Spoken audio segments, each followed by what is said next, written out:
अस्सलाम वालेकुम dear students, welcome to pass MD cat preparations. Dear students, इंशाल्लाह आज आप लोगों को जो वेव्स वाला हमारा फिजिक्स का एमडी कैट के न्यू सिलेबस के अकॉर्डिंग पूरा कंप्लीट चैप्टर मैं आप लोगों को कवर करवाऊंगा। ये यूनिट 5 हम इसमें कवर करेंगे। बहुत ज़्यादा इंपॉर्टेंट वीडियो है। इससे पहले डियर स्टूडेंट्स, मैं आप लोगों को पहले 4 यूनिट जो हैं वो एक वन शॉट लेक्चर में कंप्लीट डिटेल के साथ along past paper questions cover करवा चुका हूं। अगर आप लोगों ने अभी तक वो नई वीडियोस देखी तो लाजमी देखें।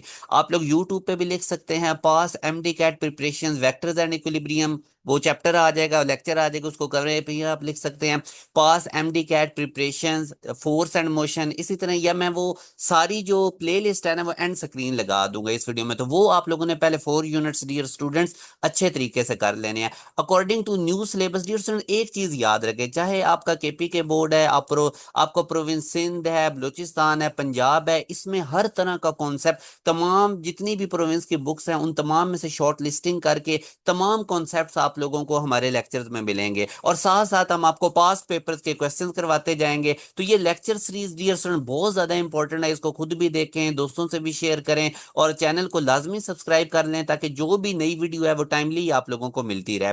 इसके साथ डियर स्टूडेंट्स एक इंपॉर्टेंट अनाउंसमेंट ये है, काफी बच्चों के हमें मैसेजेस आ रहे थे सर हमसे प्रॉपर वे से तैयारी नहीं हो रही, तो हम एक अपना प्रीमियम बैच लेकर आ रहे हैं जो जुलाई के एंड पे स्टार्ट होगा डियर स्टूडेंट। इसमें तकरीबन हम टोटल 100 स्टूडेंट्स को रखेंगे और उनको हम एमडी कैट से पहले पहले सारा सिलेबस कवर करवाएंगे, एक चैप्टर पढ़ाएंगे, उसके बाद उसका टेस्ट देंगे, साथ उसकी एक वर्कशीट देंगे। इस तरह से हम लाइव क्लासेस में सिलेबस खत्म करवाएंगे। उसके बाद आप लोगों के क्वार्टर बुक, हाफ बुक और फुल बुक के टेस्ट होंगे और एंड पे हम आप लोगों से मॉक टेस्ट लेंगे एमडी कैट पैटर्न पे। तो ये डियर स्टूडेंट्स हमारा प्रीमियम बैच है, इसको भी आप लोग लाजमी ज्वाइन करें। इस दिए गए कॉन्टेक्ट नंबर पे आप लोग व्हाट्सएप करके हमारे इस न्यू बैच की इंफॉर्मेशन ले सकते हैं। अब बैच में ये होगा कि आपको प्रॉपर वे से डेली बेसिस पे लाइव क्लासेस मिल रही होंगी, वीक में तकरीबन 5 दिन आप लोगों की क्लासेस होंगी, आप लोगों के साथ साथ टेस्ट हो रहे होंगे, टीचर सपोर्ट आप लोगों को अवेलेबल होगी, तो वो ऑटोमेटिकली बच्चे का एक रिदम बन जाता है। और इसमें ये होगा कि हम आप लोगों को सारा गाइड कर रहे होंगे, आप लोगों ने हमें फॉलो करना है। तो ये बैच आप लोग लाजमी ज्वाइन कर सकते हैं, दिए गए कॉन्टैक्ट नंबर पे व्हाट्सएप करके आप बैच की तमाम डिटेल्स ले सकते हैं। अब डियर स्टूडेंट्स हम मूव करते हैं अपने चैप्टर के ऊपर। वेव्स डियर स्टूडेंट्स आपको समझनी जरूरी है, ये डिस्टरबेंस होती है जो किसी भी मीडियम में क्रिएट की जाती है। मीडियम वाटर हो सकता है, वाटर के अंदर आप कोई भी स्टोन अगर उसको फेंकते हैं तो उसमें डिस्टरबेंस आती है, वेव्स जनरेट होती हैं। सिमिलरली एयर मीडियम हो सकता है, उसमें भी साउंड वेव्स आती हैं। वेव का काम क्या होता है, एनर्जी ट्रांसपोर्ट करती है बट विदाउट ट्रांसपोर्टिंग मैटर। अक्सर आप लोगों ने देखा होगा जब हम एक खिड़की तेजी से ओपन करते हैं तो साथ कहीं दूसरी दूसरी खिड़की भी जो रूम की होती है वो भी थोड़ा सा अपनी जगह से शेक हो जाती है, तो वो बेसिकली एनर्जी ट्रांसपोर्ट हुई है without transporting matter, that is called wave. Wave dear students याद रखें एनर्जी भी ट्रांसफर करती है, मोमेंटम भी ट्रांसफर करती है किसी मीडियम में, ठीक है। तो ये आप लोगों ने कुछ की पॉइंट्स डियर स्टूडेंट्स, ये लेक्चर्स बड़ी एफर्ट से बने हुए हैं, इनको आप लोगों ने बड़े ध्यान से समझना है ताकि आपको हर तरह का कॉन्सेप्ट कवर होगा। अब क्लासिफिकेशन ऑफ वेव्स के अंदर डियर स्टूडेंट्स मैं अगर आपको बताऊं तो हमारे पास सबसे पहले आ जाती हैं विजिबल वेव्स और दूसरी आ जाती हैं इनविजिबल वेव्स। यहाँ पे डियर स्टूडेंट मैं आप लोगों को एक चीज क्लियर कर दूं, अभी एक आप लोगों का फ्लूइड डायनामिक्स वाला भी चैप्टर है, वो थोड़ा सा मैं आपको आगे चल के करवाऊंगा। पहले 4 यूनिट्स मैंने आप लोगों को फुल उसी सीक्वेंस से करवाए हैं, अब आप लोगों को फ्लूइड डायनामिक्स वाले चैप्टर जो है वो भी आप लोगों को बहुत ज्यादा मैं डिटेल में करवाऊंगा, मगर उससे पहले ये वेव्स वाले जिस पैटर्न पे मैंने आप लोगों को चैप्टर्स करवाने हैं उसी पैटर्न पे आपने इनको करते जाना। कोर्स इंशाल्लाह फिजिक्स का मैं आपको कंप्लीट करवाऊंगा। डियर स्टूडेंट्स हमारे पास एक विजिबल वेव्स होती हैं और एक इनविजिबल वेव। विजिबल वेव जो नजर आती हैं उनमें वाटर वेव्स हैं, स्ट्रिंग वेव्स हैं, और इनविजिबल वेव्स डियर स्टूडेंट जो हमें नहीं नजर आती उनमें साउंड वेव्स आ जाती हैं, मैटर वेव्स आ जाती हैं, रेडियो एंड टेलीविजन वेव्स आ जाती हैं। मैटर वेव्स जिस तरह इलेक्ट्रॉन अब मूव कर रहा होता है न्यूक्लियस की गेम तो वो मैटर वेव्स बना रहा होता है। साउंड की वेव्स हमें पता है, ठीक है, साउंड हमें सुनाई तो देती है, दिखाई नहीं देती। इसी तरह रेडियो एंड टेलीविजन वेव्स, ठीक है। तो ये अब आपको पता चल गया कि विजिबल वेव्स कौन सी होती हैं और इनविजिबल वेव्स कौन सी होती हैं।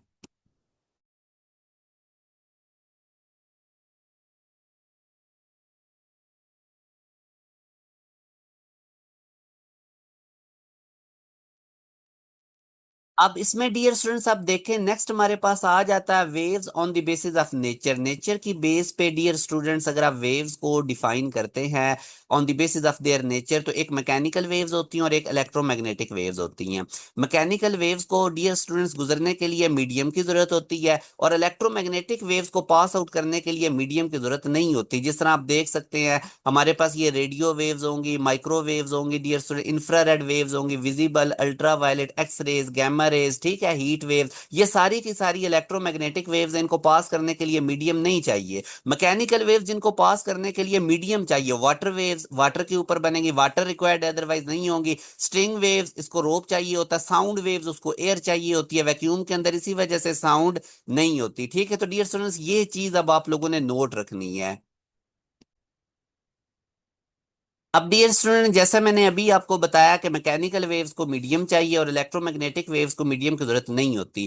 तो यहां से डियर स्टूडेंट्स आप लोगों ने एक चीज याद रखनी है कि हमारे पास जो बेसिकली डियर स्टूडेंट्स एनर्जी होती है वो फ्रीक्वेंसी के डायरेक्टली प्रोपोर्शनल है, और फ्रीक्वेंसी जो होती है वो वेव लेंथ के इनवर्सली प्रोपोर्शनल है। ठीक है डियर स्टूडेंट, ये जितनी भी इलेक्ट्रोमैग्नेटिक वेव्स हैं इन तमाम की स्पीड 3 लाख किलोमीटर पर सेकंड या 3 × 10⁻⁸ होती है। कोई भी इलेक्ट्रोमैग्नेटिक वेव होगी वो इस स्पीड से मूव करेगी, याद रखें। और इलेक्ट्रोमैग्नेटिक वेव की स्पीड कैलकुलेट करने का डियर स्टूडेंट ये वाला फार्मूला होता है, 1/μ0 E0 रूट में आ जाएगा। म्यू नॉट परमेबिलिटी या फ्री स्पेस है, और E0 डियर स्टूडेंट आपको पता है परमिटिविटी होती है। तो इन दोनों की वैल्यूज भी हमें पता है। म्यू नॉट की वैल्यू होती है 4 π × 10⁻⁷ और इसी तरह E0 8.85 10⁻⁻12। तो कैलकुलेशंस करेंगे तो हमारे पास स्पीड ये आएगी। तो बहरहाल इस पूरी स्लाइड्स में सिर्फ आपने ये पता लगाना है मैकेनिकल वेव्स कौन सी हैं, इलेक्ट्रोमैग्नेटिक वेव्स कौन सी हैं, और इनकी स्पीड इलेक्ट्रोमैग्नेटिक वेव्स की फिक्स होती है। ये चीज आप लोगों को पता होनी चाहिए। फिर डियर स्टूडेंट्स हमारे पास जो नेक्स्ट चीज आ जाती है वो, अब जैसे कि मैंने आपको बताया था कि मैटर, ये इसको डी ब्रोगली वेव्स भी कहते हैं। ये वो वाली वेव्स होती हैं जो मैटर की मोशन के साथ एसोसिएटेड होती हैं। जिस तरह मैंने आपको एग्जांपल दी थी, इलेक्ट्रॉन जब न्यूक्लियस के गिर्द मूव कर रहा होता है, या डियर स्टूडेंट जिस तरह हमारे पास कैथोड रेज होती हैं, तो ये सारी की सारी मैटर वेव्स बनाती हैं। ये आप लोगों को पता होना चाहिए। अब इसके बाद डियर स्टूडेंट्स अगर मैं आगे अब आप लोगों को लेकर जाता हूं, तो इसमें आप देख सकते हैं टाइप्स ऑफ मैकेनिकल वेव्स हमारे पास कौन कौन सी हैं। इनको आप डियर स्टूडेंट्स आप लोगों ने बहुत अच्छे तरीके से समझना है। मैकेनिकल वेव्स बेटा जिसको मीडियम चाहिए उसकी फर्दर दो टाइप्स हैं, एक शॉक वेव्स होती हैं, ठीक है, और एक प्रोग्रेसिव वेव्स होती हैं। अब शॉक वेव्स जो शॉक्स की वजह से प्रोड्यूस होती हैं, जिस तरह वोल्केनिक इरप्शन जब होती है, सोनिक बॉम्ब या अर्थक्वेक वगैरह से जो वेव्स निकलती हैं वो सारी शॉक वेव्स की कैटेगरी में आती है, और इन सबको मीडियम चाहिए। प्रोग्रेसिव वेव्स की बेटा ये सारी की सारी ट्रैवलिंग वेव्स जो अपने सोर्स से ट्रैवल कर रही होती हैं, ठीक है, उनको हम कहते हैं ट्रैवलिंग वेव। जिस तरह वाटर होता है, वाटर के दरमियान में अगर हम स्टोन फेंकते हैं तो वो ट्रैवलिंग वेव्स आगे को वाटर वेव्स जा रही हैं। तो प्रोग्रेसिव वेव सारी की सारी ट्रैवलिंग वेव्स होती हैं। इसकी बेटा दो टाइप्स हैं, एक ट्रांसवर्स वेव्स होती हैं और एक लॉन्गिट्यूडिनल वेव्स होती हैं। अब ये दो इंपॉर्टेंट है, अगली स्लाइड में मैं इन्हीं को एक्सप्लेन करता हूँ। प्रोग्रेसिव वेव्स क्या होती हैं बेटा, एक चीज याद रखो, कोई भी वेव है ना उसने करना एनर्जी कोई ट्रांसफर है, ठीक है, एक जगह से दूसरी जगह।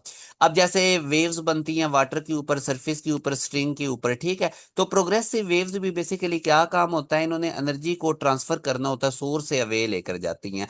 अब प्रोग्रेसिव वेव्स में डियर स्टूडेंट्स अगर हम देखें ना, तो इसमें पार्टिकल्स की वाइब्रेशन की बेस पे प्रोग्रेसिव वेव्स की दो इंपॉर्टेंट टाइप्स हैं, ठीक है। प्रोग्रेसिव वेव्स कौन सी होती हैं, जो एनर्जी ट्रांसफर करती हैं मूविंग अवे फ्रॉम सोर्स, और इसकी मेरे बेटा पार्टिकल्स की वाइब्रेशंस के हिसाब से दो क्लासिफिकेशन है। ऐसी वेव, ठीक है, जिसमें पार्टिकल्स की जो ऑसिलेशन है वो वेव की डायरेक्शन के परपेंडिकुलर है, तो उसको हम कहेंगे ट्रांसवर्स वेव्स, ठीक है। और जिसमें पार्टिकल्स की वाइब्रेशन वेव की डायरेक्शन के पैरेलल है उसको हम कहेंगे लॉन्गिट्यूडिनल वेव्स। मैं आगे बताता हूं। पहले डियर स्टूडेंट्स एक चीज याद रखनी है आप लोगों ने, ये एक इंपॉर्टेंट फैक्ट है जो मैंने आप लोगों के सामने लिखा है, ये बहुत इंपॉर्टेंट है, कई दफा एमसीक्यूज भी आया हुआ है कि सरफेस के ऊपर जो वाटर वेव्स होती हैं उनको ट्रांसवर्स हम कंसिडर करते हैं, ठीक है, वाइल इन डेप्थ के ऊपर जो वाटर वेव्स होती हैं वो लॉन्गिट्यूडिनल होती हैं। तो ये चीज आप लोगों ने याद रखनी है जो वाटर वेव्स के बारे में, कि सरफेस के ऊपर वो ट्रांसवर्स होंगे। अब ट्रांसवर्स का क्या मतलब है कि उनके पार्टिकल्स के ऑसिलेशन वेव की डायरेक्शन के परपेंडिकुलर है, और जैसे ही हम डेप्थ में जाएंगे तो जो वाटर वेव्स होंगी वो लॉन्गिट्यूडिनल हो जाएंगी, पार्टिकल्स के ऑसिलेशन वेव की, जिधर वेव मूव कर रही है उधर ही वाटर के पार्टिकल्स ऑसिलेट कर रहे होंगे, ठीक है। तो बहरहाल वाटर वेव्स को ना तो हम कंप्लीटली डियर स्टूडेंट्स ट्रांसवर्स कह सकते हैं और ना ही कंप्लीटली लॉन्गिट्यूडिनल कह सकते हैं, ठीक है। तो वाटर वेव्स जैसे ही बनती हैं उसी तरह ये जल्दी जल्दी खत्म भी हो जाती हैं, ठीक है। तो इसके बारे में आप लोगों ने नोट रखना है। अभी हम बेटा ट्रांसवर्स वेव्स की बात कर रहे हैं। ट्रांसवर्स वेव मैंने आप लोगों के सामने शो की। अब देखो ना, वेव इधर को जा रही है, वेव की डायरेक्शन अगर आप देखो ना तो इस तरफ है।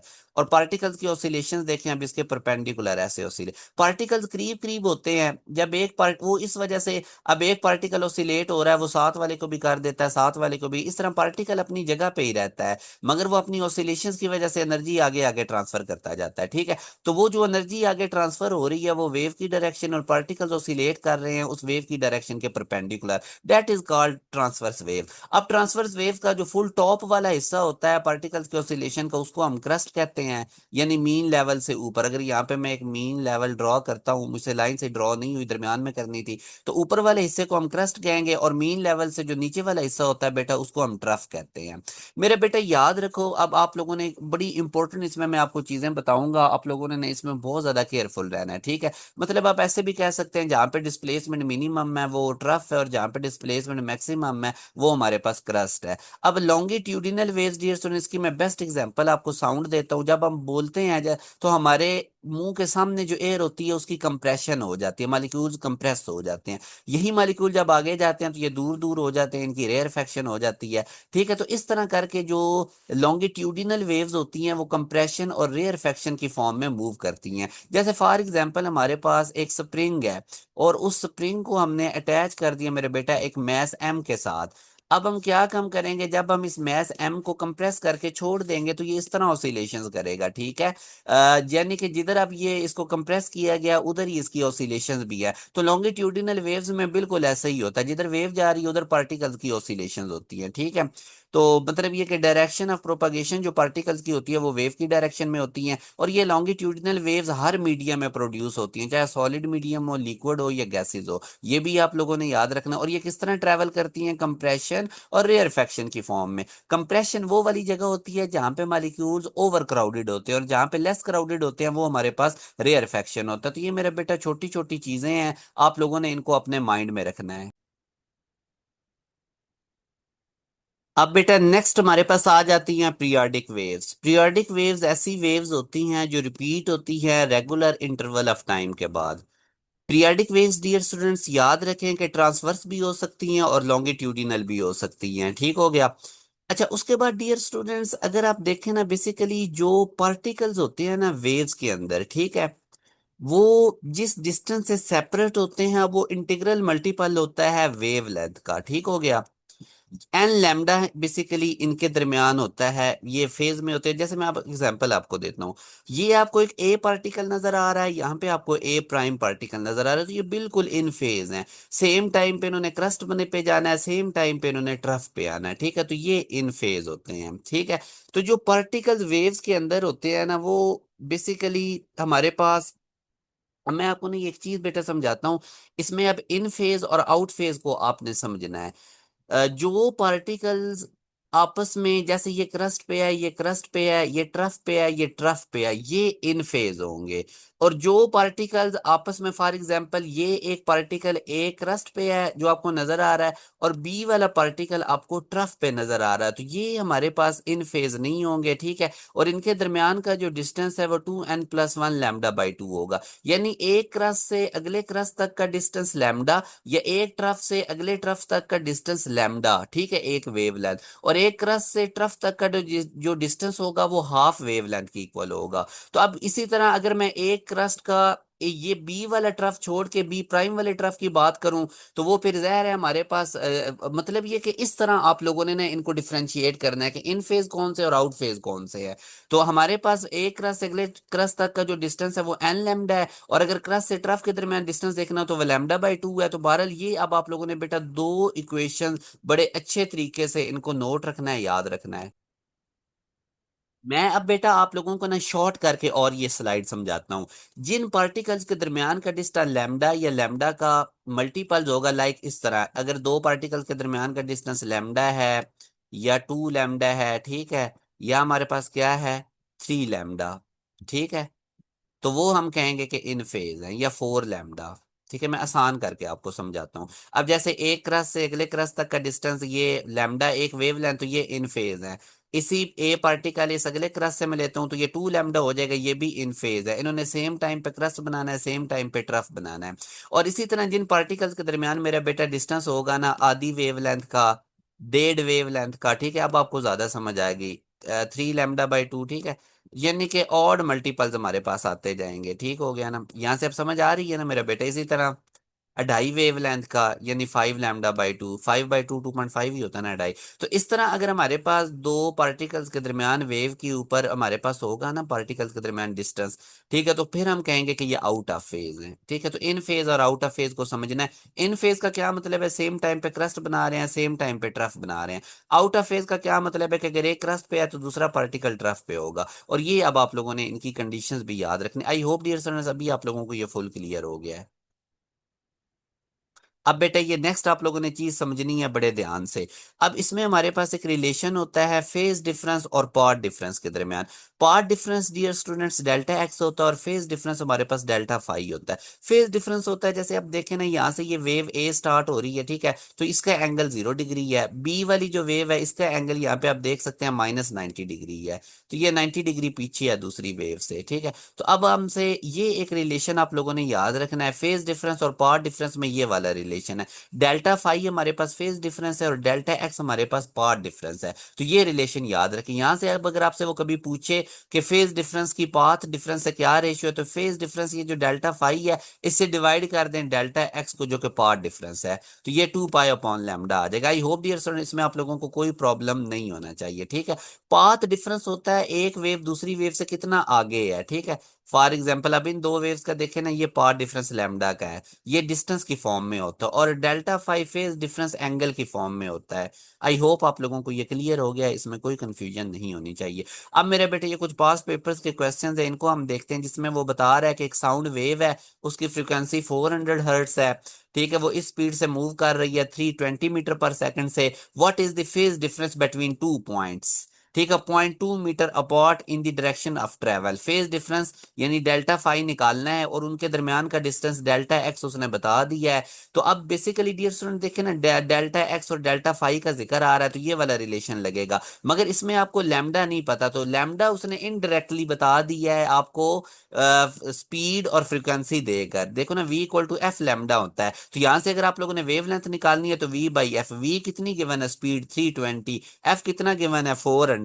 तो 320 को 400 से आप डिवाइड करेंगे तो 0.8 मीटर आएगा। तो अब डियर स्टूडेंट्स आप लोगों ने ये रिलेशन बस यूज करना है, इसमें वैल्यूज प्लग इन करनी है। 2 पाई डेल्टा एक्स की जगह पे क्या आ जाएगा 0.2, और वेवलेंथ की जगह पे क्या आ जाएगा 0.8। ठीक है, 0.2 0.8 से कट के 4 आएगा, 2 पाई/4 वो पाई/2 हमारे पास इसका आ गया। मतलब ये कि उसने आप लोगों से फेज डिफरेंस पूछा था, फेज डिफरेंस का फार्मूला लगाएंगे। डेल्टा एक्स उसने पार्ट डिफरेंस 0.2 मीटर बता दिया, वेवलेंथ उसने डायरेक्ट नहीं बताई, स्पीड और फ्रीक्वेंसी देकर बताई थी, तो वेवलेंथ हमने उधर से निकाल ली। आई होप अब इसमें मेरे बेटा आप लोगों को कोई कंफ्यूजन नहीं होगी। ये भी आप पास पेपर का क्वेश्चन डियर स्टूडेंट्स, इसमें एक डायग्राम बनी हुई है, body of mass m is performing simple harmonic motion.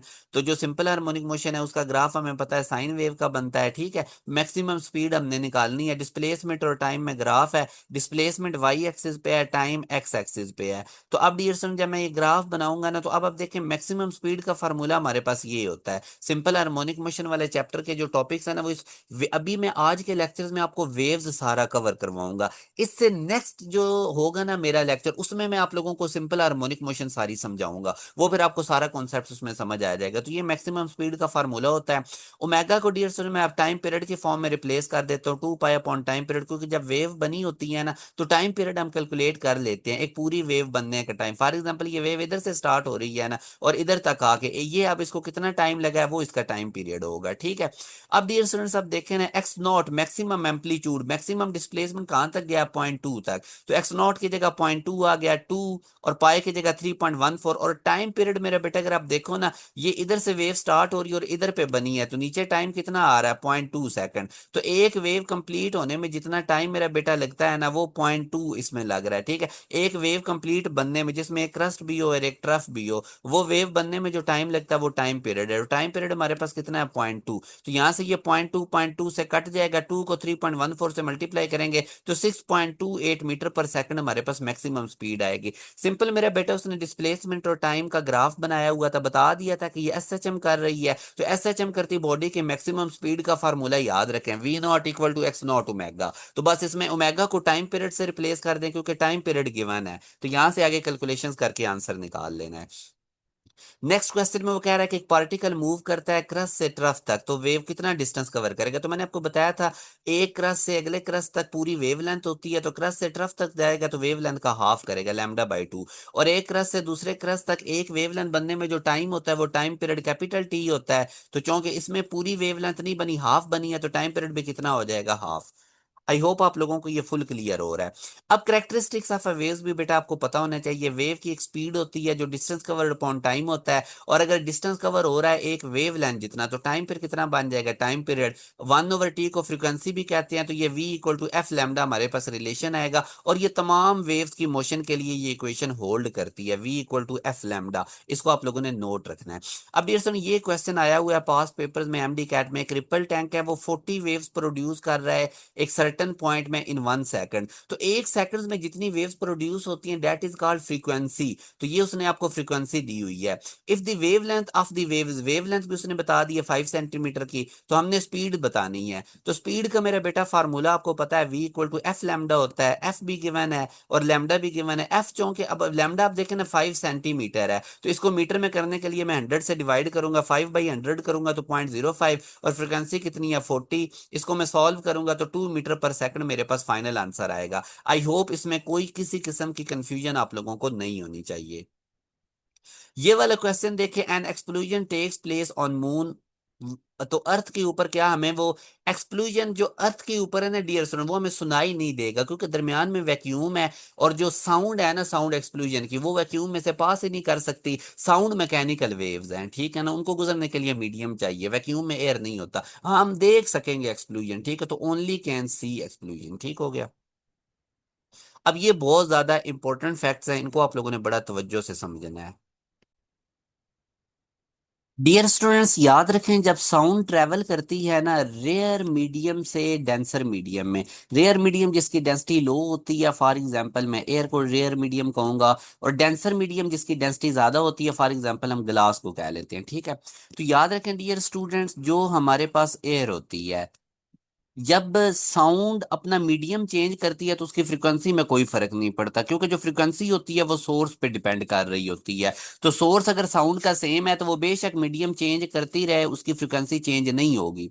ठीक हो गया डियर स्टूडेंट। अब अगर फ्रिक्वेंसी कांस्टेंट है ना डियर स्टूडेंट, तो स्पीड और वेवलेंथ में डायरेक्ट रिलेशन होता है। अगर आप देखो ना, मैं एफ को सेपरेट करता हूं तो ये वी बाई लैम्डा आएगा, ठीक है, वी बाई लैम्डा। जो दो चीजें डिवाइड हो रही हैं उनमें डायरेक्ट रिलेशन होता है, स्पीड और वेवलेंथ में डायरेक्ट रिलेशन है, ये चीज याद रखें। अब डियर स्टूडेंट्स, आपको पता है कि डेंसर मीडियम के अंदर पार्टिकल्स करीब करीब होते हैं, और लोअर और जो रेयर मीडियम है उसमें पार्टिकल दूर दूर होते हैं। तो इस वजह से जब साउंड जो है वो रेयर मीडियम से डेंसर में जाएगी तो पार्टिकल्स के क्लोजली पैक्ड होने की वजह से जो स्पीड साउंड की है वो बढ़ जाएगी। साउंड बेसिकली डिस्टर्बेंस है ना। अब पार्टिकल इस तरह अगर करीब करीब हैं, जब साउंड आएगी तो वो डिस्टर्बेंस जल्दी आगे कन्वे हो जाएगी, ठीक है। जल्दी स्पीड की जो साउंड की जो स्पीड है वो इंक्रीज हो जाएगी, आगे जल्दी को मूव करेगी। और यही अगर रेयर मीडियम है, पार्टिकल दूर दूर हैं, तो फिर उसको ट्रेवल करने में जरा टाइम लगेगा, स्पीड उसकी कम हो जाएगी।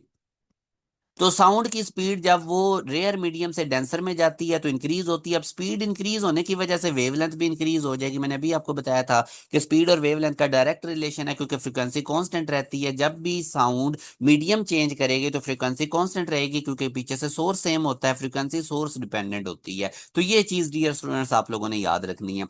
अब उसी का रेसिप्रोकल कर दो, अगर डेंसर मीडियम से रेयर में जाएंगे तो डेफिनेटली अब रेयर मीडियम में पार्टिकल दूर दूर होंगे, क्लोजली पैक नहीं होंगे, तो जो स्पीड है वो क्या हो जाएगी, जो हमारे पास डियर स्टूडेंट स्पीड है वो क्या हो जाएगी, डिक्रीज हो जाएगी। और इसके साथ जो हमारे पास वेव लेंथ है वो भी क्या हो जाएगी, डिक्रीज हो जाएगी। मगर जो फ्रीक्वेंसी है वो क्या रहेगी, कांस्टेंट। आई होप अब आप लोगों ने ये कॉन्सेप्ट अच्छे से पिक कर लिया है।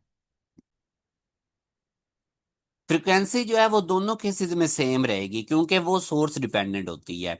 अच्छा, अब अगर मैं यहाँ पे लाइट की बात करता हूँ ना, तो याद रखें लाइट भी जब हमारे पास डेंसर मीडियम से रेयर मीडियम में जाएगी तो फ्रीक्वेंसी उसकी चेंज नहीं होगी, क्योंकि फ्रीक्वेंसी सोर्स डिपेंडेंट होती है। ये चीज अब आप लोगों ने याद रखना है।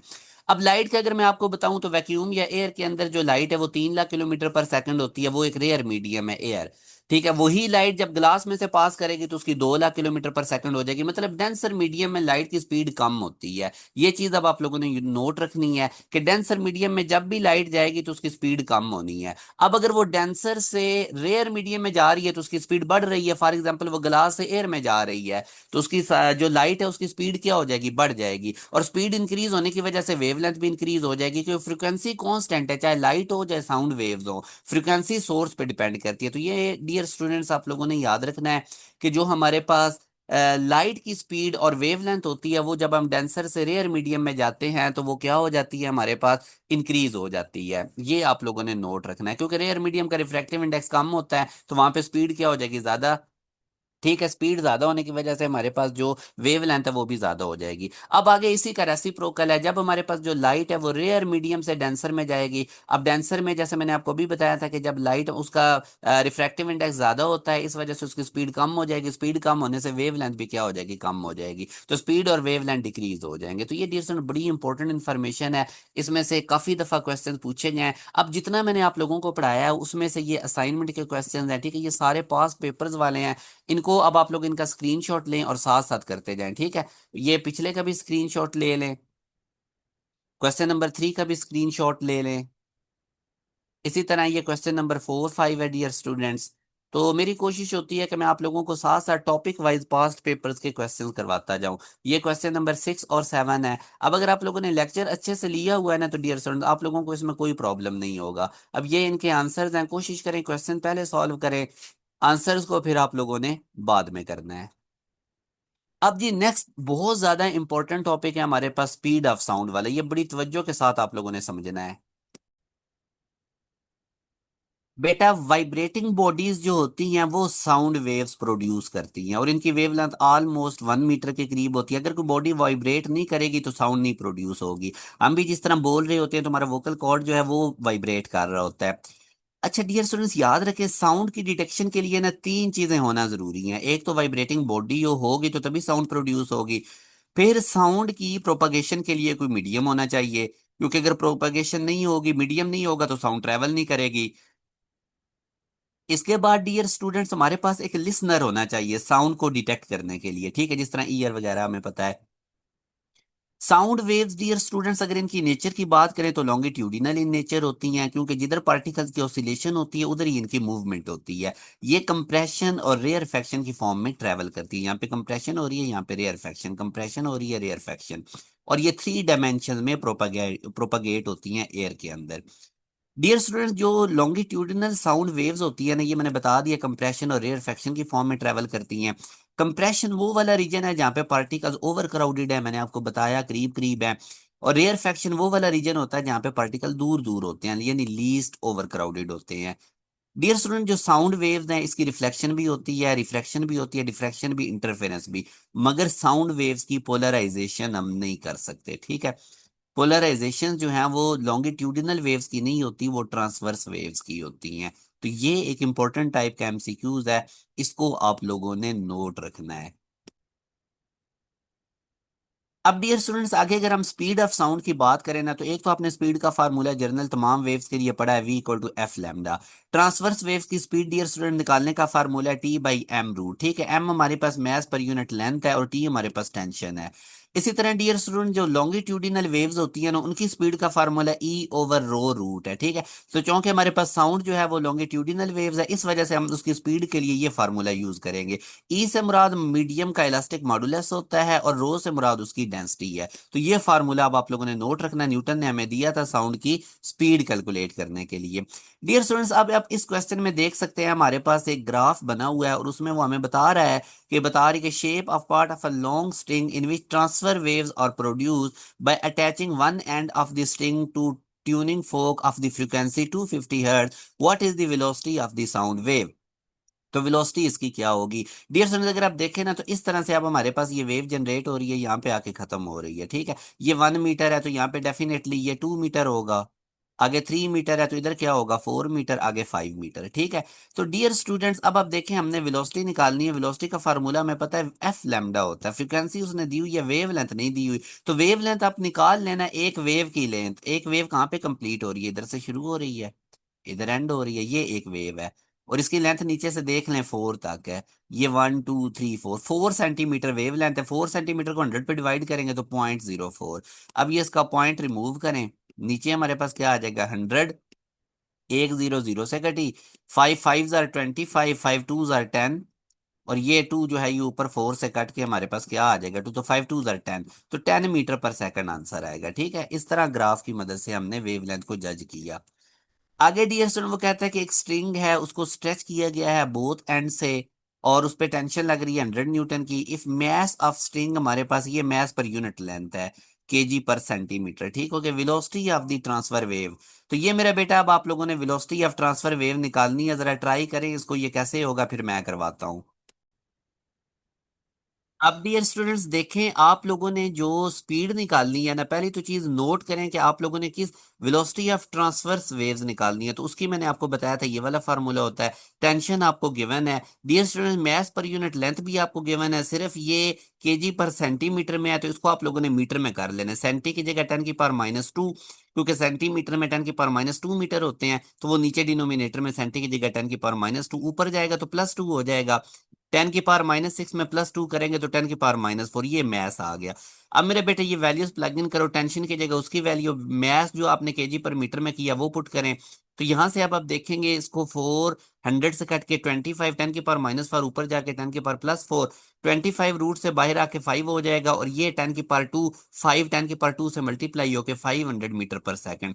विदाउट कैलकुलेटर डियर स्टूडेंट ये कैलकुलेशंस हो सकती हैं, कोई इसमें परेशानी वाली बात नहीं। आप लोगों ने इसको जरा केयरफुली देख लेना है।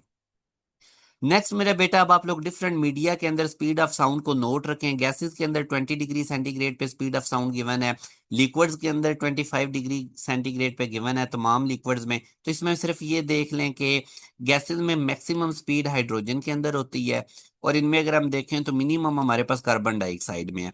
इसी तरह लिक्विड्स में अगर आप देखते हैं डियर स्टूडेंट, तो यहाँ से भी आपको पता होना चाहिए कि मैक्सिमम स्पीड लिक्विड्स में ग्लाइसरीन पे है, और मिनिमम भी आप लोगों ने देख लेना है मिथाइल अल्कोहल के अंदर है। इसी तरह सॉलिड्स का भी देख लें, मैक्सिमम किस में है और मिनिमम किस में है। मैक्सिमम स्पीड 20 डिग्री सेंटीग्रेड में इन तमाम में आयरन के अंदर है साउंड की, और आगे डियर स्टूडेंट्स आप लोग मिनिमम भी देख सकते हैं रबर के अंदर है। अब नेक्स्ट डियर स्टूडेंट्स हम ना स्पीड ऑफ साउंड और इसके फार्मूलाज, इसकी कैलकुलेशन, इस चीज को अब जरा डिटेल में डिस्कस करते हैं। अब डियर स्टूडेंट्स अगर आप देखें ना, न्यूटन ने जो लॉन्गिट्यूडिनल वेव्स, यानी जिस तरह ये साउंड है इलास्टिक मीडियम में जब वो मूव करें, तो उनकी वेलोसिटी का हमें ये फार्मूला दिया था, V = E/ρ रूट के अंदर। ठीक है, E इलास्टिसिटी या मॉडुलस के रो डेंसिटी है हमारे पास। डियर स्टूडेंट याद रखें, जो वेव की वेलोसिटी होती है ना मीडियम में, ये फिक्स होती है। ठीक है, तो मतलब ये जो वेव की वेलोसिटी होती है ये हमारे पास मटेरियल कांस्टेंट, एक चीज इसको आप लोगों ने नोट रखना है, मटेरियल पे डिपेंड करती है। वेव वेलोसिटी जो होती है ये वेव लेंथ पे, फ्रीक्वेंसी पे और इंटेंसिटी पे डिपेंड नहीं करती है एक मीडियम के अंदर। ठीक है, मटेरियल कांस्टेंट है ये। अब मैं अगर देखूं ना velocity of longitudinal waves dear student, तो सॉलिड्स में ये सबसे ज्यादा होती है, क्योंकि सॉलिड्स की जो E/ρ की रेशियो है वो सबसे ज्यादा है। ठीक है, तो सॉलिड्स का इलास्टिक मॉडुलस ज्यादा होने की वजह से उसमें स्पीड ऑफ साउंड ज्यादा। इसी तरह उसके बाद लिक्विड्स में, उसके बाद गैसेस में, तो ये पैटर्न भी याद रखें। E/ρ रेशियो सॉलिड्स के लिए सबसे ज्यादा, उसके बाद लिक्विड, उसके बाद गैसेस। तो स्पीड ऑफ साउंड का मेरा बेटा ये पैटर्न होता है। वैसे भी अगर आप देखें ना, सॉलिड्स में मॉलिक्यूल करीब करीब होते हैं, साउंड तेजी से मूव कर जाती है। लिक्विड में थोड़े उससे कम करीब करीब होते हैं, गैसेस में तो दूर दूर होते हैं, इस वजह से स्पीड ऑफ साउंड गैसेस में सबसे कम होती है। अब ये देखें, बड़ा टेक्निकल क्वेश्चन है, स्पीड ऑफ साउंड वैक्यूम के अंदर पूछ रहा है, तो वैक्यूम के अंदर तो मीडियम एयर होता है, एयर होती ही नहीं है, तो इस वजह से वो उसमें से तो साउंड पास ही नहीं कर सकेगी, तो इस वजह से हमारे पास 0 मीटर पर सेकंड इसका आंसर है। नेक्स्ट डियर स्टूडेंट, अगर मैं बात करूँ ना सॉलिड्स की, तो सॉलिड्स में भी अगर आप देखते हैं ना, तो मॉडुलस ऑफ इलास्टिसिटी हमारे पास सॉलिड्स के अंदर जो है ये बेसिकली यंग्स मॉडुलस के इक्वल होता है। ई को अगर आप वाई से रिप्लेस कर देते हैं, तो हमारे पास सॉलिड्स के अंदर स्पीड ऑफ साउंड का ये फार्मूला बनेगा, Y/ρ रूट। लिक्विड्स के लिए डियर स्टूडेंट ये जो इलास्टिक मॉडुलस होता है ना, ये बल्क मॉडुलस के इक्वल होता है, तो लिक्विड्स के लिए साउंड का फार्मूला बन जाएगा स्पीड का B/ρ रूट। तो ये सॉलिड्स के लिए, लिक्विड्स के लिए और गैसेस के लिए आपको पता होने चाहिए। अब अगर मैं गैसेस की डियर स्टूडेंट्स बात करता हूं ना, तो गैसेस के अंदर जो इलास्टिक मॉडुलस है वो प्रेशर के इक्वल होता है। तो अगर आपके सामने ये फार्मूला लिखा हो ना, V = P/ρ, तो आपने जज कर देना है ये स्पीड ऑफ साउंड गैसेस के अंदर है। अगर आपके सामने फार्मूला लिखो V = B/ρ, तो ये हमारे पास लिक्विड्स के अंदर है, वाई ओवर रो लिखा हुआ है तो ये सॉलिड्स के अंदर है।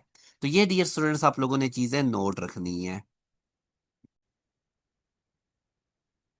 नेक्स्ट अब बेटा आप देखो, अब हम इसको और देखते हैं। हमारे पास जो एक्सपेरिमेंटल रिजल्ट्स थे ना डियर स्टूडेंट्स, उन्होंने न्यूटन की अजम्पशन को प्रूव नहीं किया था। अब ना ये मेरा बेटा आप लोगों ने बहुत ज्यादा ना बड़ा केयरफुली समझना है। न्यूटन की अजम्पशंस क्या थी, ठीक है, ये तो मैंने आपको बता दिया।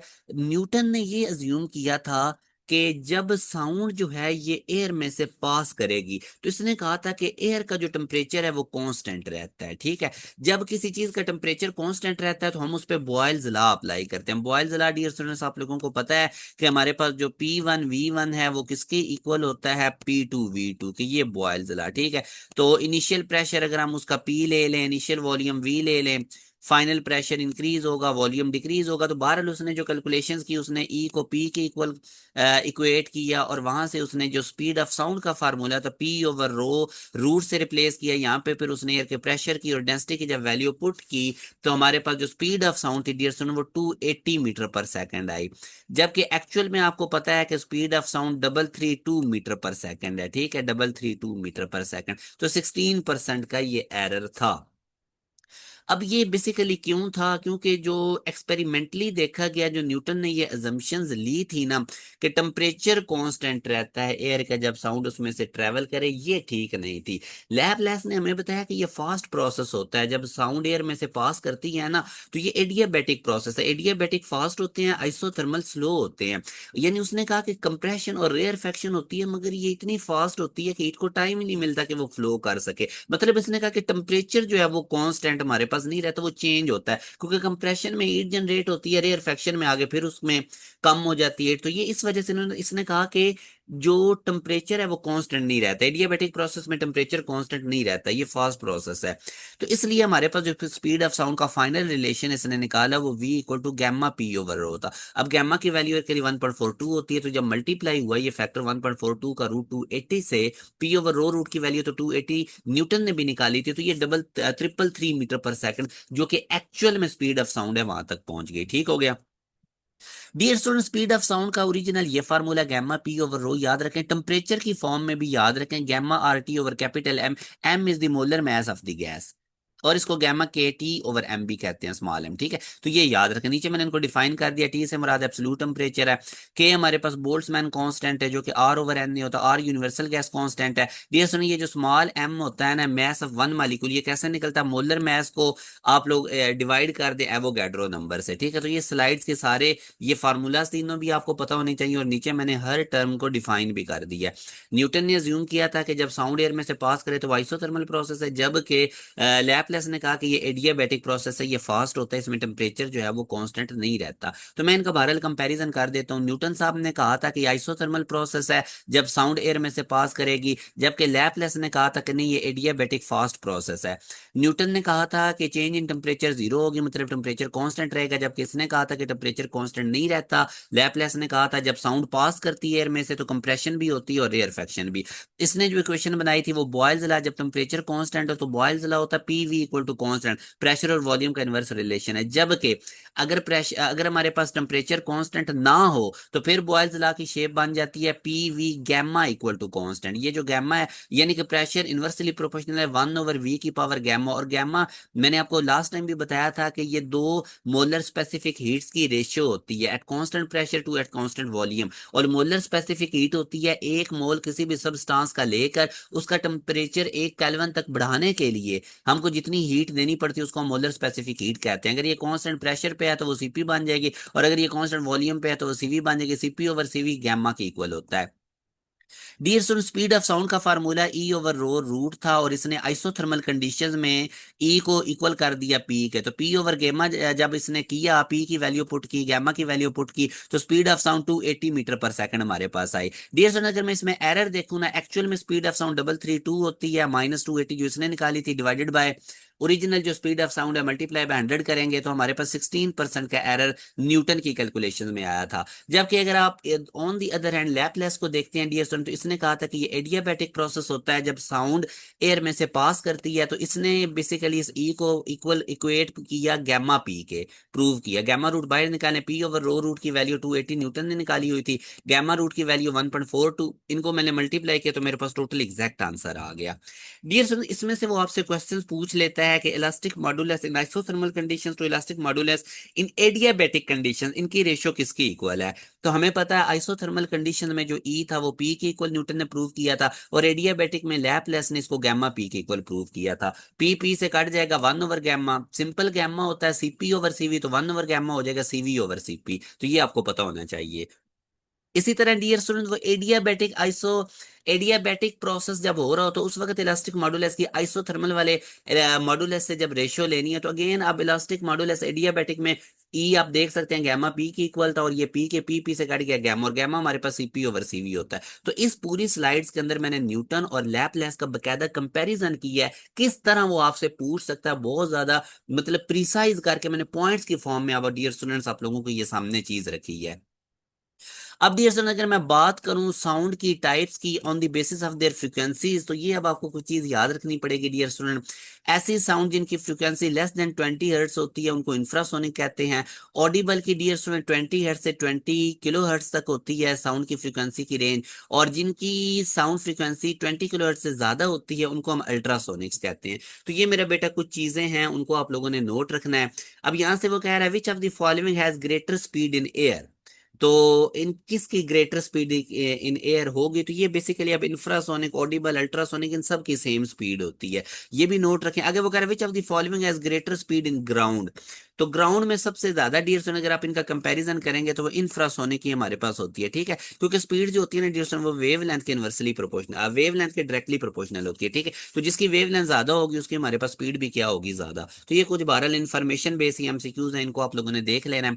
आगे वो कह रहा है the speed of sound waves having a frequency of 250 hertz 256 hertz compare with the speed of sound wave with a frequency अब उसने डबल कर दी है।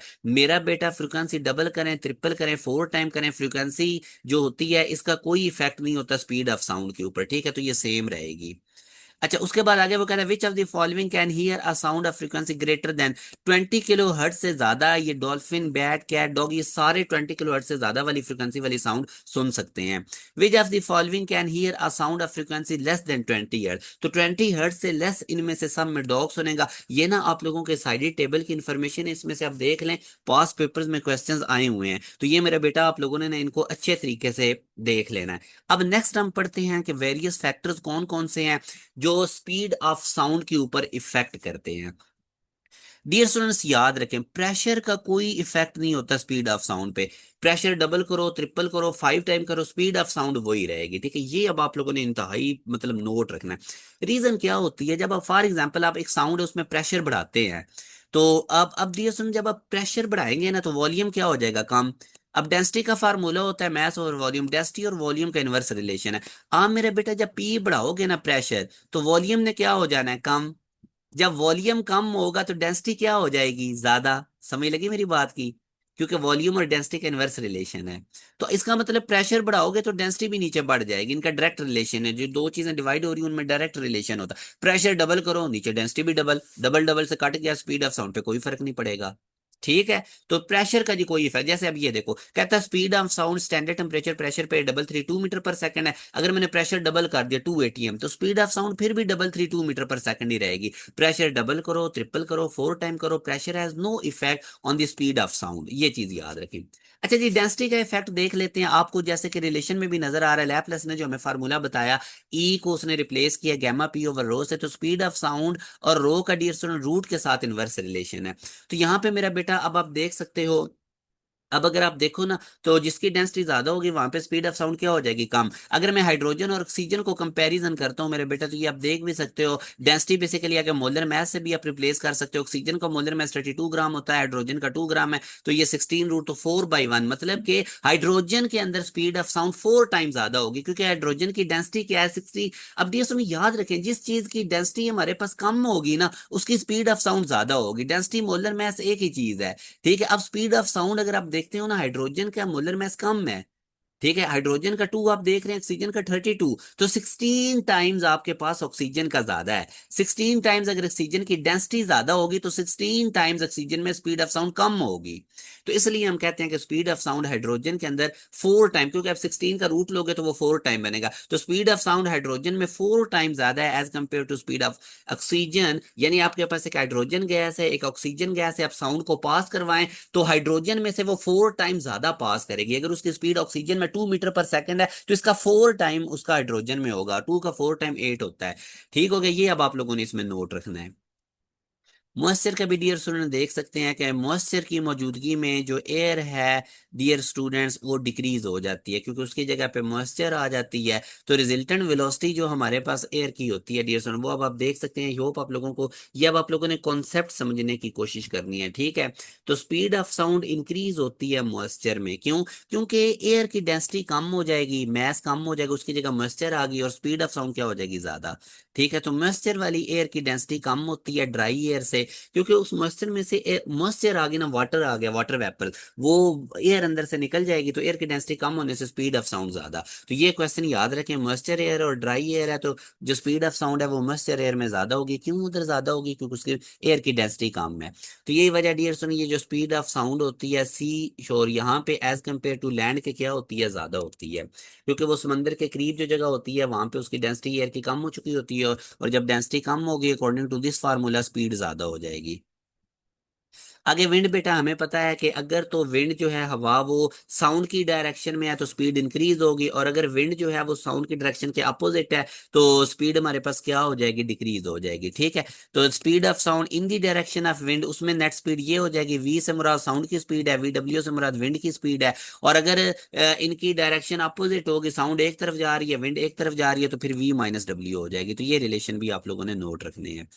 अच्छा, उसके बाद डियर स्टूडेंट्स, अब ये टेम्परेचर का इफेक्ट है, इसको आप लोगों ने समझना है। काफी ज्यादा मतलब तवज्जो के साथ समझें, क्योंकि ये बहुत इंपॉर्टेंट चीज है, ये आप लोगों को पता होनी चाहिए। अब डियर स्टूडेंट्स, हमें पता है स्पीड ऑफ साउंड का रिलेशन है गैमा पी, ठीक है। और डेंसिटी हमें पता है मैस ओवर वॉल्यूम होता है, डेंसिटी की जगह मैंने मैस ओवर वॉल्यूम लिखा तो वो वॉल्यूम बटे का बटा ऊपर चला गया। अब according to general gas equation आपको पता है पी वी इक्वल होता है एन आर, ठीक है। तो मैंने डियर स्टूडेंट पी वी की जगह पे क्या लिख दिया है, एन आर टी, ठीक है। इसमें और एन जो मेरे पास नंबर ऑफ मोल्स है वो मुझे पता है मैस ओवर मोलर मैस होता है, तो एन स्मॉल एन को मैंने रिप्लेस कर दिया small M over capital M से, एक एम एम से कट जाएगा। तो ये फाइनल आप लोगों के पास रिलेशन है। डियर स्टूडेंट्स, जब भी आप लोगों को कभी टेम्परेचर का जिक्र हो ना, केल्विन में वो टेम्परेचर दे रहा है, तो स्पीड ऑफ साउंड याद रखें केल्विन में दिए गए टेम्परेचर के रूट के डायरेक्टली प्रोपोर्शनल है, ठीक है। अगर आप लोगों ने दो स्पीड्स का कंपैरिजन करना है, आपको केल्विन में टेम्परेचर गिवन है टी डिग्री सेंटीग्रेड पे स्पीड वी टी है, तो उसका टेम्परेचर क्या हो जाएगा, कैपिटल टी। 0 डिग्री पे 0 डिग्री सेंटीग्रेड पे स्पीड वी नॉट है और उसका टेम्परेचर क्या हो जाएगा, टी जीरो। तो ये रिलेशन आप लोगों ने याद रखना है।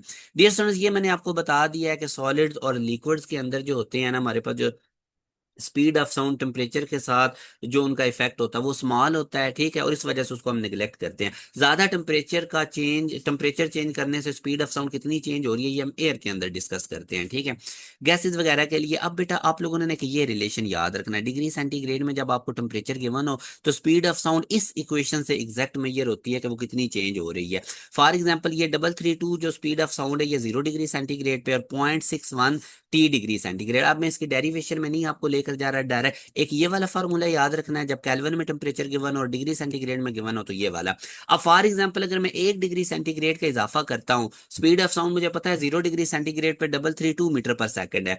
अगर मैं 1 डिग्री सेंटीग्रेड का इजाफा करता हूँ तो टी की जगह 1 लिखूंगा, 1.61 से मल्टीप्लाई होकर 0.61 नहीं बनेगा, तो स्पीड ऑफ साउंड में 0.61 का इजाफा होगा। अगर मैं speed of sound 0 degree centigrade पे हमें पता है 332 मीटर पर सेकंड है, अगर मैं 2 डिग्री सेंटीग्रेड का इजाफा करता हूँ तो टी की जगह 2 लिखूंगा, 2.61 से मल्टीप्लाई होके तो इतने टाइम स्पीड ऑफ साउंड इजाफा हो जाएगा, ठीक है। तो ये आप लोगों को इक्वेशन एग्जैक्ट बताती है कि स्पीड ऑफ साउंड में कितना इजाफा होगा टेम्परेचर बढ़ाने से, जब वो टेम्परेचर हमारे पास डिग्री सेंटीग्रेड में होगा, ठीक है। अब डियर स्टूडेंट, ये वाला क्वेश्चन है, इसको आप लोग समझे, मैं आपको एक शॉर्टकट मेथड से ये वाला क्वेश्चन करवाता हूँ। अब डियर स्टूडेंट्स, इस क्वेश्चन में वो भला में क्या कह रहा है eight which temperature speed of sound in air is 2 times its speed at 10 degree centigrade. 10 degree centigrade पे जो भी स्पीड है उसका डबल किस टेम्परेचर पे होगा। तो इस टाइप का क्वेश्चन जब भी आए डियर स्टूडेंट्स, ये उसका शॉर्टकट याद रखें। आप देख सकते हैं टी प्राइम जो हमें रिक्वायर्ड है वो इक्वल है n square into T initial. T initial हमें कितना गिवन है 10 डिग्री सेंटीग्रेड। अब इस फार्मूला में आप देखें मैंने टेम्परेचर को कैपिटल में लिखा है, तो कैपिटल में जब टेम्परेचर हो तो इसका मतलब होता है कि आप लोगों ने उसको केल्विन में पुट करना है। तो 10 डिग्री सेंटीग्रेड को मैंने केल्विन में किया, इसमें मैं 273 ऐड करूंगा तो 283। अब अगर वो कह रहा हो ना 2 टाइम्स 3 टाइम, 2 टाइम कह रहा है तो एन की जगह 2, 3 टाइम्स कह रहा है एन की जगह 3, 4 टाइम कह रहा है एन की जगह 4, तो ये आप पुट करेंगे तो आपके पास आंसर आ जाएगा 1132। जो आंसर आएगा वो भी केल्विन में आएगा। तो ये मेरे बेटा आप लोगों ने शॉर्टकट याद रखना है, बजाय इसके कि आप लोगों को इसको कन्वेंशनल फार्मूला से करें तो वो आप लोगों का इससे ज्यादा टाइम लेगा। ठीक है, शॉर्टकट पता चल गया। अब ये कुछ की फैक्ट्स हैं, जो स्पीड ऑफ साउंड है वो हायर होती है लिक्विड्स में एंड सॉलिड्स में गैसेस की निस्बत। क्यों होती है? मॉलिक्यूल करीब करीब होते हैं, डिस्टर्बेंस जल्दी आगे चली जाती है। जो स्पीड होती है किसी भी बॉडी की एयर के अंदर वो एक्सीड करती है speed of sound, then it is called supersonic. अगर किसी बॉडी की स्पीड साउंड की स्पीड से इंक्रीज कर जाए तो हम कहते हैं ये सुपरसोनिक है। और ये जो सुपरसोनिक बॉडीज होती हैं ये अपने पीछे कॉनिकल रीजन बनाती हैं, ठीक है, और ये कॉन्टिन्यूसली स्प्रेड होता जाता है। इस तरह की वेव्स को हम शॉक वेव्स कहते हैं, ठीक है। ये विंडो पैनल्स वगैरह में भी हमें फील होती हैं। प्रिंसिपल ऑफ सुपर पोजिशन क्या है जी? एक दो या दो से ज्यादा वेव्स जब आपस में मिलती हैं तो वो प्रिंसिपल ऑफ सुपर पोजिशन है। अब वो इस तरह से आपस में मैच होती हैं कि फॉर एग्जांपल अगर क्रस्ट पे क्रस्ट आ रहा है तो वो एक दूसरे को बढ़ा देगा। क्रस्ट पे ट्रफ आ रहा है, फॉर एग्जांपल ये क्रस्ट है और इसके ऊपर हमारे पास इधर से अगर एक ट्रफ आता है, ठीक है, तो फिर ये एक दूसरे के इफेक्ट को कैंसिल कर देंगे। तो ये बार वेव्स का आपस में मिलना, जिससे अब वो दो तरह से मिल सकती हैं, या तो क्रस्ट पे क्रस्ट आएगा या क्रस्ट पे ट्रफ आ जाएगा। क्रस्ट पे क्रस्ट और ट्रफ पे ट्रफ आएगा तो वो रीइंफोर्स करेंगी, एम्पलीट्यूड बढ़ा देंगी। और अगर क्रस्ट पे ट्रफ आ गया तो फिर वो एक दूसरे को कैंसिल कर देंगी। प्रिंसिपल ऑफ सुपरपोजिशन के जी तीन प्रिंसिपल है। इंटरफेरेंस, तीन इसके एप्लीकेशन है, इंटरफेरेंस, बीट्स और स्टेशनरी वेव। बेटा जब दो वेव्स सेम फ्रीक्वेंसी की आपस में मिलेंगी, सेम डायरेक्शन में जा रही होंगी, जब वो आपस में मिलेंगी तो इंटरफेरेंस होगी। और जब दो वेव्स जिनकी फ्रीक्वेंसी आपस में स्लाइटली डिफरेंट हैं, जहाँ वो सेम डायरेक्शन में ही रही हैं, तो फिर जो आपस में मिलेंगी तो वो बीट्स पैदा करेंगी। बीट्स डियर स्टूडेंट्स एक साउंड होती है, जैसे शॉपिंग मॉल में आपने देखा होगा कि अगर कोई मेटल की चीज पास हो तो वो जो वो एक अलार्म सा बजता है, वो बेसिकली बीट्स होती हैं, ठीक है।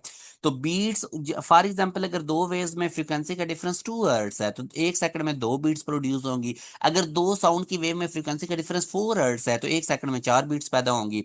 स्टेशनरी वेव उस वक्त होता है कि जब दो वेव्स जिनकी फ्रीक्वेंसी सेम है वो अपोजिट डायरेक्शन में ट्रेवल कर रही हो, ठीक है, वो अपोजिट डायरेक्शन में ट्रेवल कर रही हो। फॉर एग्जांपल एक वेव इधर को जा रही है, दूसरी वेव इधर को जा रही है। अब जब ये रिफ्लेक्ट होके वापस आके मिलेंगे तो इस तरह ये स्टेशनरी वेव बनाती हैं, ठीक है।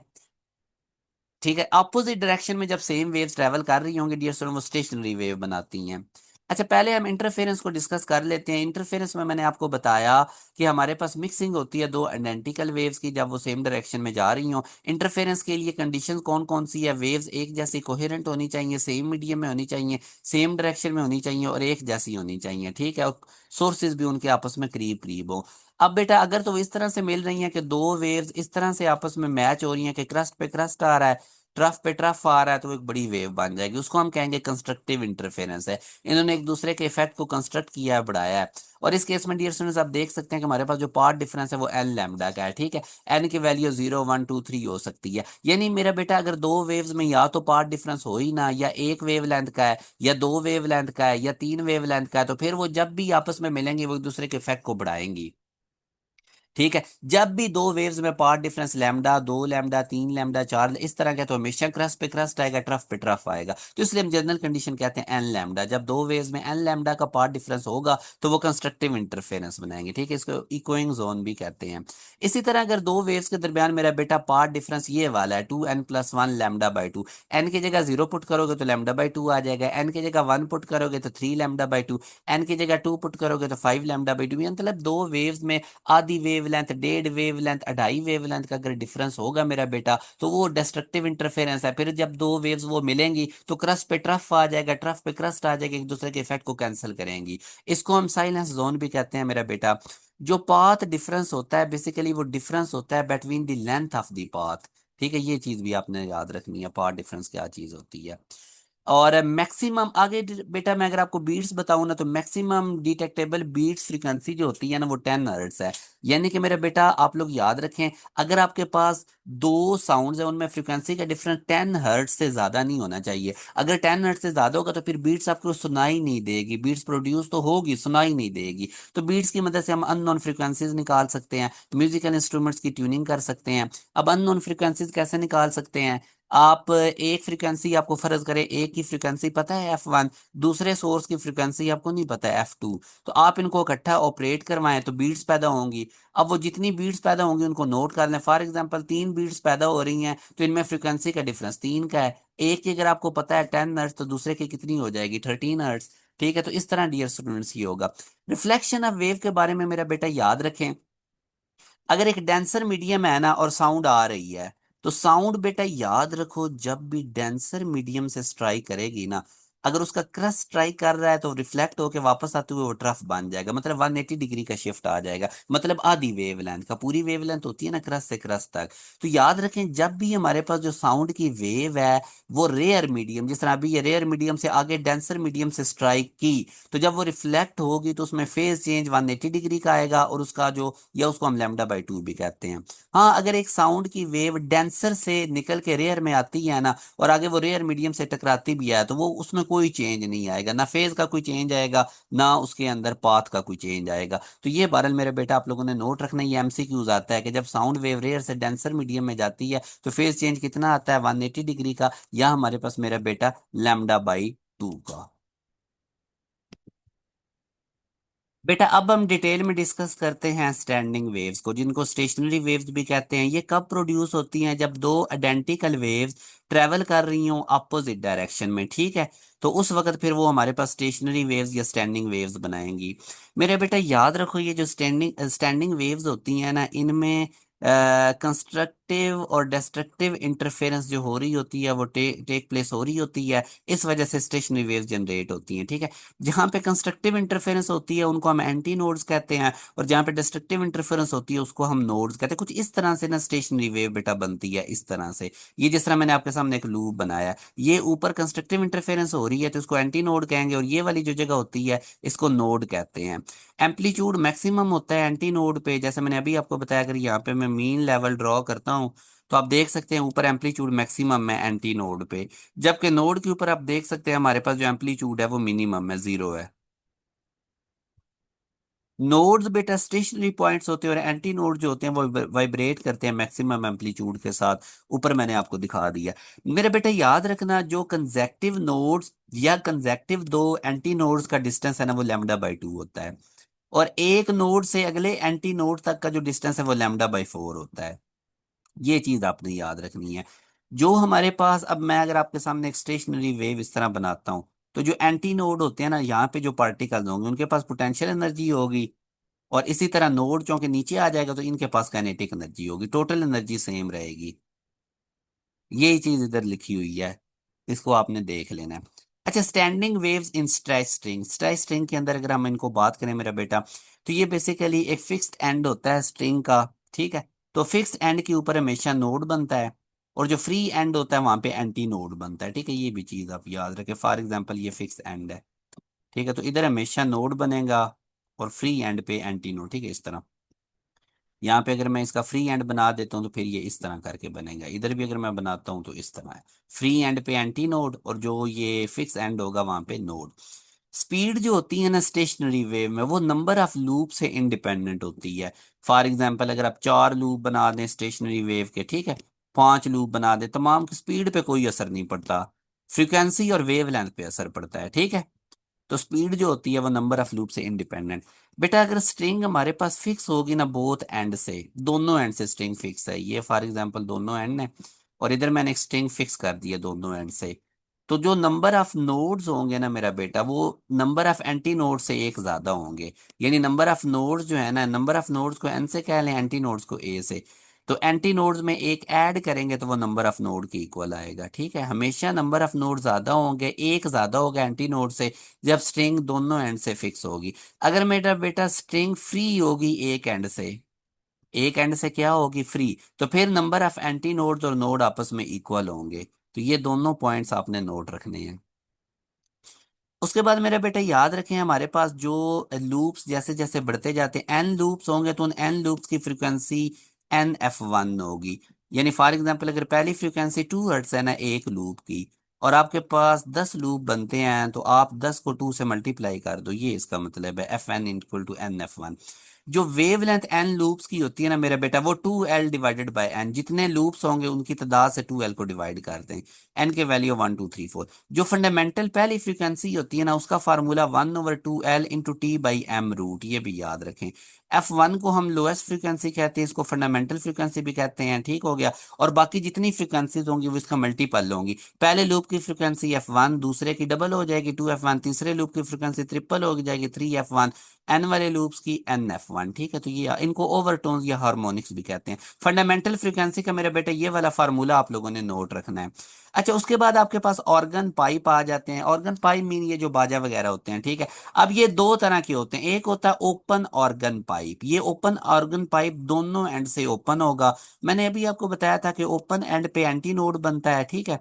और इस तरह इनका सिनेरियो होगा। तो nth हार्मोनिक के लिए इनकी फ्रीक्वेंसी मेरा बेटा NV/2L होती है, ओपन ऑर्गन पाइप की NV/2L। और इसकी जो वेव लेंथ होती है वो 2L/n। सेम यही फार्मूला जो stationery waves in stress string के मैंने पीछे पढ़ाए हैं, ओपन ऑर्गन पाइप के और उसके सेम है, ठीक है। अच्छा, उसके बाद डियर स्टूडेंट्स आगे अगर आपके पास जो क्लोज्ड ऑर्गन पाइप वो होगा जिसका एक एंड क्लोज होगा और दूसरा ओपन होगा। अब आप देखें, ओपन एंड पे एंटी नोड है, क्लोज एंड पे नोड है, तो उसके लिए जो nth हार्मोनिक की एन लूप की फ्रिक्वेंसी NV/2L, यानी ये उस ओपन ऑर्गन पाइप वाली का हाफ है। उसकी NV/2L थी और इसकी हाफ है। इसमें मैंने हार्मोनिक्स हाफ है, NV/4L। बाकी उसी तरह उसमें वेवलेंथ की एन लूप्स की वेवलेंथ का क्या फार्मूला था, ओपन ऑर्गन पाई में 2L/n, तो इसमें 4L/n हो जाएगा। तो ये बस आपने इनके फार्मूलाज याद रखने हैं, एन लूप फ्रीक्वेंसी का और एन लूप वेवलेंथ का। मेरे बेटे जैसे जैसे लूप बढ़ते हैं ना, फ्रीक्वेंसी बढ़ती है, वेवलेंथ कम होती है, और स्पीड इनका प्रोडक्ट होती है ना V = F लैम्डा। जब एक चीज बढ़े दूसरी कम हो तो उनकी प्रोडक्ट कांस्टेंट रहती है, तो स्पीड कांस्टेंट रहती है, ये याद रखना है।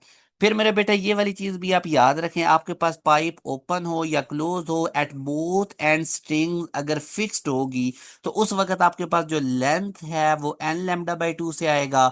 और अगर पाइप्स ओपन होगा सिर्फ वन एंड से, तो फिर लेंथ का फार्मूला होगा 2n - 1 × λ/4। हार्मोनिक्स उसी तरह NF होंगे, और अगर पाइप ओपन वन एंड से होगा तो फिर 2n - 1 × F होगा, ठीक है।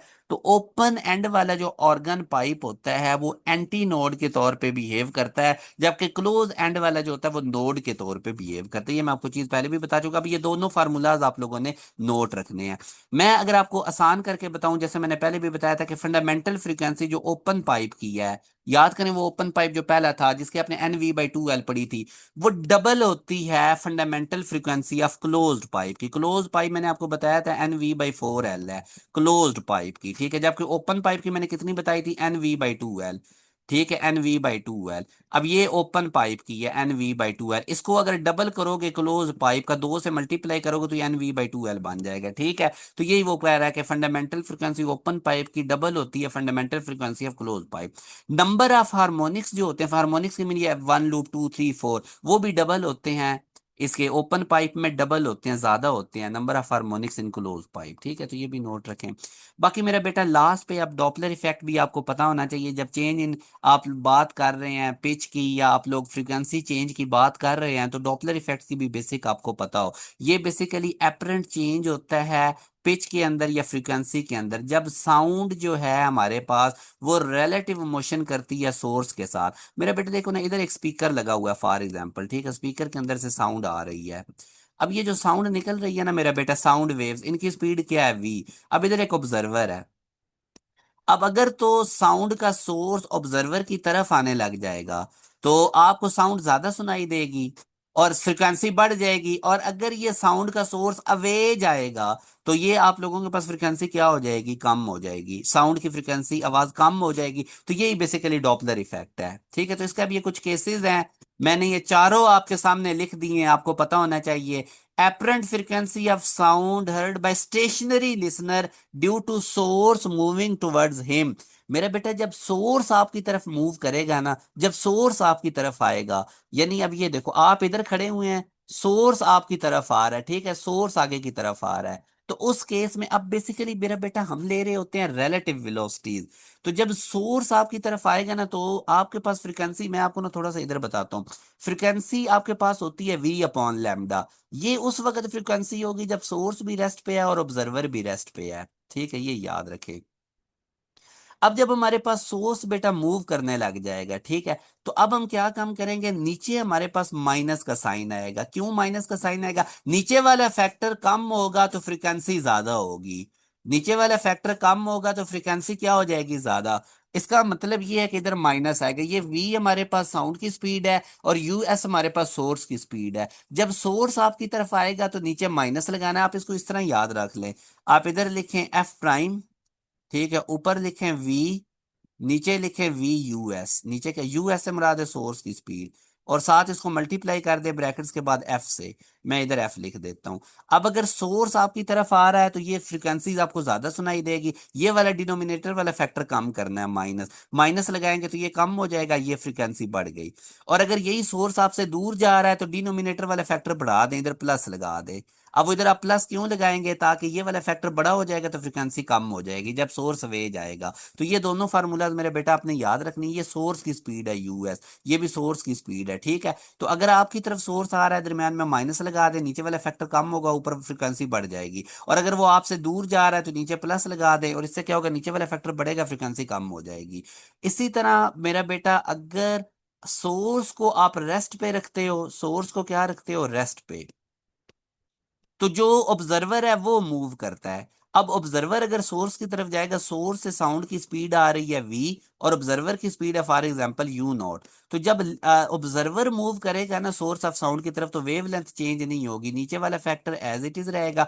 अब रिलेटिव स्पीड, जब दो गाड़ियां अपोजिट डायरेक्शन में जाती हैं तो आपको शां की आवाज आती है, क्योंकि उन दोनों की साउंड उनकी स्पीड ऐड हो जाती है। तो ये अब दोनों अपोजिट डायरेक्शन में जा रही हैं, यू नॉट और वी, इसलिए ऊपर ई ऐड हो जाएंगी। तो अब ये वेलोसिटीज रिलेटिव बढ़ जाएंगी, फ्रिक्वेंसी भी हमारे पास क्या हो जाएगी, बढ़ जाएगी, ज्यादा सुनाई देगी साउंड। यही मेरा बेटा अगर जो हमारे पास सोर्स है उसकी उसकी साउंड तो इधर को आ रही है, और ऑब्जर्वर बजाय इसके सोर्स की तरफ जाए, जो ऑब्जर्वर है वो उससे अवे जाता है, यू नॉट अवे। अब इन दोनों की सेम डायरेक्शन है स्पीड की, स्पीड ऑफ साउंड भी इधर ही जा रही है, ऑब्जर्वर भी इधर ही जा रहा है सेम डायरेक्शन में। जब एक गाड़ी दूसरी को ओवरटेक करती है फिर वो शां की आवाज नहीं आती, क्योंकि अब उनकी वेलोसिटीज ऐड नहीं होती, बल्कि सब्ट्रैक्ट हो जाएगी। जब दो सेम डायरेक्शन में जाएंगे तो सब्ट्रैक्ट होंगी, तो इस वजह से हमें कम फ्रीक्वेंसी सुनाई देगी, ठीक है। तो ये मेरा बेटा आप लोगों ने कुछ फार्मूलाज याद रखने हैं।